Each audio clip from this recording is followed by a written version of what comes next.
Olá, tudo bem? Como vai você? Espero que você esteja bem, sempre bem. Vamos dar continuidade aí aos nossos estudos sobre o continente asiático, certo? E hoje, no nosso encontro, a gente tem meio que uma continuidade do que nós tratamos de ver nos dois últimos encontros, por conta que nós vamos continuar vendo aí essa questão da população da Ásia, né? Então, nessas duas últimas aulas aí, a gente procurou um pouco mais se preocupar com essas questões relativas ao quê? Diversidade cultural e os conflitos que essa diversidade cultural elas vieram a trazer para todo esse continente asiático, tá certo? Hoje a gente não vai ficar muito nessa questão histórica e a nossa ideia é analisar um pouquinho dessas diferentes realidades. Mas não é essa diferença de realidade, de criação histórica e assim por diante, é imaginar um pouco qualidade de vida da população mesmo, certo?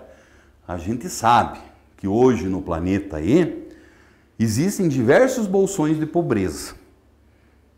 Cada bolsão de pobreza, cada região, grande região pobre do planeta, vai ter uma característica muito forte. Nós pegamos, por exemplo, nós aqui, latino-americanos, o que acaba acontecendo aqui?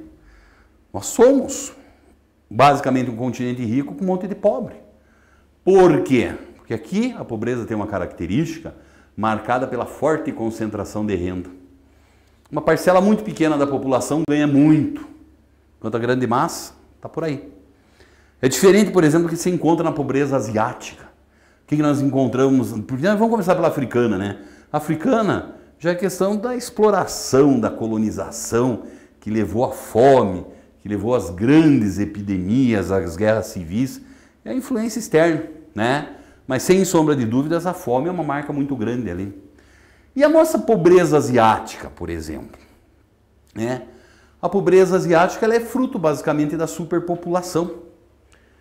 O bolo é gigantesco do que se produz, é muita riqueza. Mas a hora que você vai dividir essa riqueza entre 4,5 bilhões de pessoas, como é que você faz? Não tem para todo mundo. Então nós vamos ter também que uma parcela vem crescendo, se desenvolvendo, né? Nós temos países aí que têm uma qualidade de vida extremamente elevada, talvez o Japão seja o que mais chama atenção, mas onde nós acabamos percebendo que a grande massa que nós encontramos de asiático vai ser formada pelo quê? Né? Por uma pobreza muito grande. Não tem para todo mundo. E é isso que a gente vai analisar, como é que essa pobreza ela acaba fazendo o quê? Se refletindo na qualidade de vida dessas diferentes populações. Tudo bem? Tudo legal? Então tá bom. Então nós vamos começar por onde? Olha lá, ó, nossos conteúdos do 7º ano rondando a nossa vida. Mais uma vez. Você lembra muito bem disso aqui, não lembra? Isso aqui acaba sendo o quê? Acabam sendo as famosas pirâmides etárias. Você lembra como faz a leitura de pirâmide etária? Se não lembra, eu vou relembrar para você. Pirâmide etária não é nada mais, nada menos do que uma representação gráfica. Ali você expõe população, principalmente separada por diferentes níveis etários, idade, grupos conforme sua idade. E também uma distribuição sexual da população, população masculina e população feminina, né? Então aqui, que representa justamente a altura da população, facilmente você pode perceber isso. 0 a 4 anos, 5 a 9 e assim vai até 100 anos ou mais. Daí na base da pirâmide aqui está relacionado com a quantidade de pessoas. Pode aparecer, por exemplo, um número absoluto, 1 milhão, 2 milhões, 3 milhões, ou porcentagem, 10%, 20%, 30%. De um lado homens, do outro lado mulher, não necessariamente nessa ordem, mas é sempre bom avisar ali como é que funciona, né? Então nós vamos encontrar duas pirâmides aí. Uma pirâmide chinesa de 2019 e uma pirâmide do Afeganistão, também do mesmo ano de 2019. Então, de cara, quando a gente começa a perceber, se só bater o olho de longe assim, você já vê que o formato dessas pirâmides são formatos muito diferentes, né? O que acontece com a pirâmide chinesa? Ela é uma pirâmide que ela acaba tendo uma divisão maior da população, uma melhor distribuição dessa população nos diferentes níveis etários. Ela só dá uma achatada e uma achatada legal quando nós acabamos sendo o quê? Você ultrapassou ali os 80 anos de idade. Então você tem uma expectativa de vida na China, 80 anos de idade, né? A partir dali, você vai ter uma parcela muito pequena de pessoas, certo? O que significa que acontece hoje na China? A China já teve uma pirâmide daquela igual ao Afeganistão. Só que a China aí, nas últimas décadas, ela vem passando por mudanças muito significativas. Primeiro, existiram grandes políticas de controle de natalidade. Aquilo que ficou conhecido na China como a política do filho único. Olha lá, ó, refletiu até os dias de hoje. O que isso significa dizer? Houve uma diminuição das natalidades muito significativas.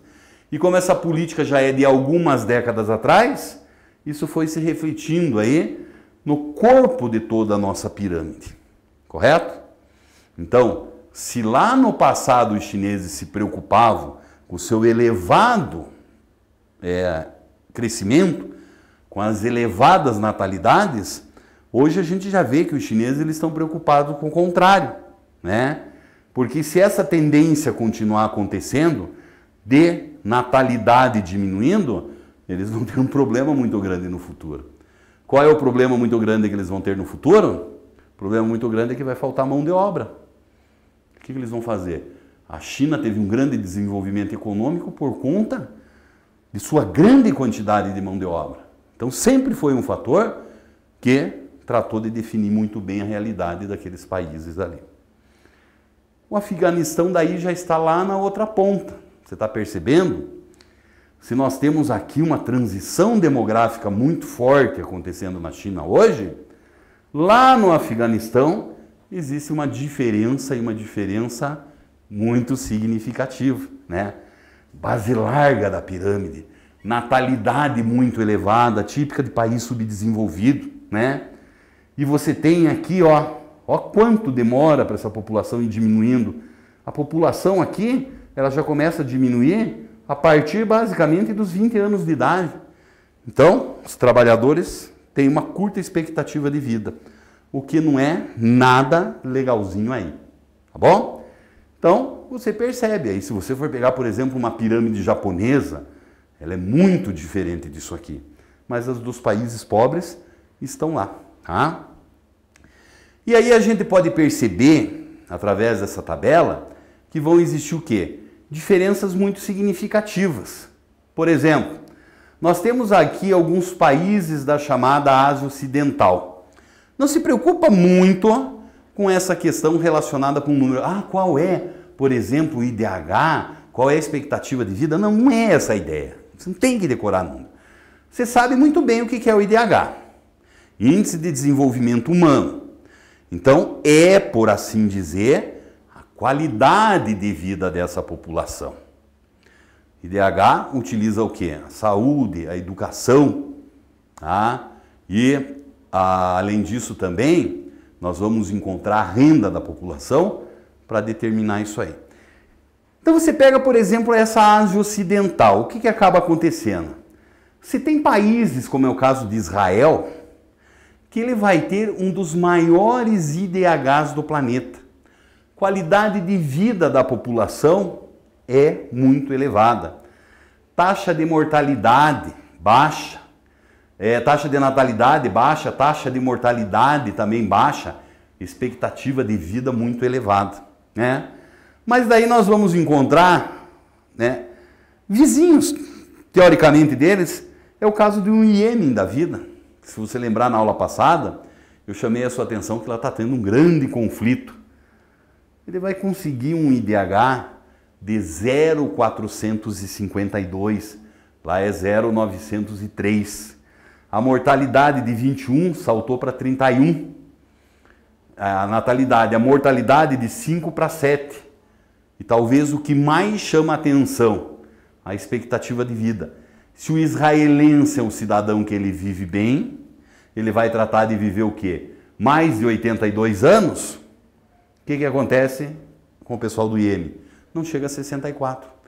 E no meio dessa tabela aqui você vai percebendo que existem diferenças que são diferenças significativas. Da mesma forma, você pode tratar de ver o quê? Outra região, o sul da Ásia, né? Nós encontramos aí diferenças, mas não são diferenças tão grandes.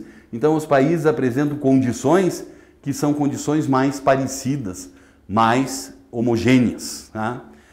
E daí você tem os grandes bolsões, por assim dizer, e talvez um dos problemas maiores que nós encontramos, o que chame mais atenção, é a pobreza indiana, né, que é o segundo país mais populoso do mundo. Qual é o grande problema que nós temos?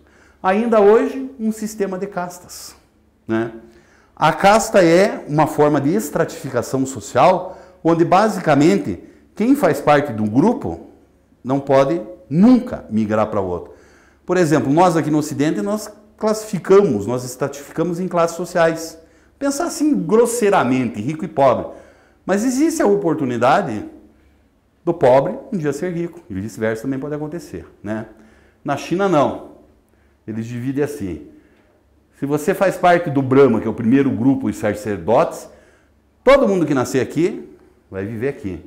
Os kshatriyas, guerreiros, poder político, os vaishyas, comerciantes, camponeses, os sudras, os servos, e a grande massa são os párias, né? Que são os mais marginalizados da sociedade. Por ser uma sociedade de caças, se você nascer de uma família de párias, você vai morrer na sua família de párias. Não é possível você transitar, por assim dizer, entre as diferentes castas. Fica lá um exercício para você. O exercício 1 a 4, das páginas 230 e 231, também são uma forma muito legal de você ver e estar guardando mais esses conceitos aí. Tudo bem? Tudo legal? Então tá bom. Um grande abraço para você.